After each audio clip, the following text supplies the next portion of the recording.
Thank God I have some euros on me. I ended up at a toll here. All right, let's rev this baby up.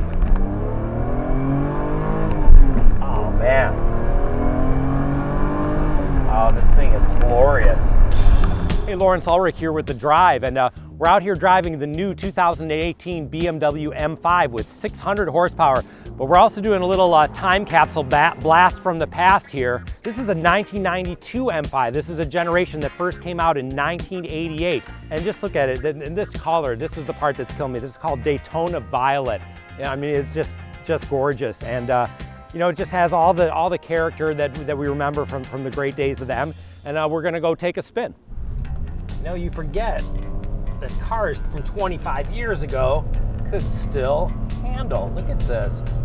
Ooh, nowhere near as much grip as a modern car. The tires are much skinnier, much older technology, but the car just has this sense of real light, chassis lightness. I'll bet this car weighs at least 800 pounds, if not 1,000 pounds less than a modern M5. So let's rev it up and see what it's like. Here we go. Oh, very long gears. 100 miles an hour. Man, it just pulls and forth. Look, I never have to shift. Just go and go and go, and still fourth gear, still fourth gear. Man, 130 miles an hour. This thing just doesn't quit. This 6-cylinder engine is just a sweetie. Pre-turbocharging, pre-everything, but great motor. 340 horsepower. When this car came out in 1988, it had about 315.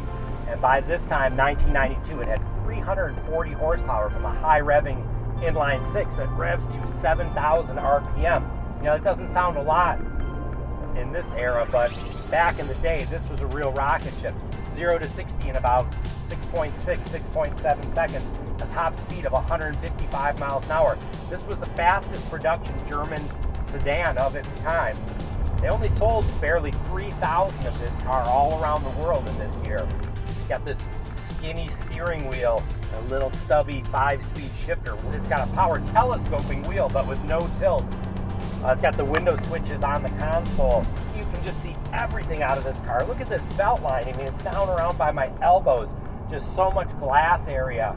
And this color, Daytona Violet, just beautiful. Really rare color for this car.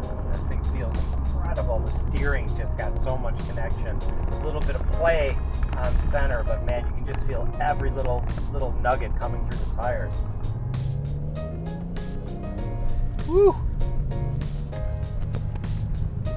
That's about the tire limit there. This car is just so purely analog. Just a pair of simple gauges, tach, a speedometer, hydraulic steering, a 5-speed shifter, and that's about it. But it's got some luxury of its day. It's got power seats and even a decent audio system, but none of the creature comforts associated with today's cars. You know, the new M5 that we're driving, it may have 600 horsepower, it may have all-wheel drive, but it's not petite and it's not purple or Daytona Violet like this 1992 model. Just a blast.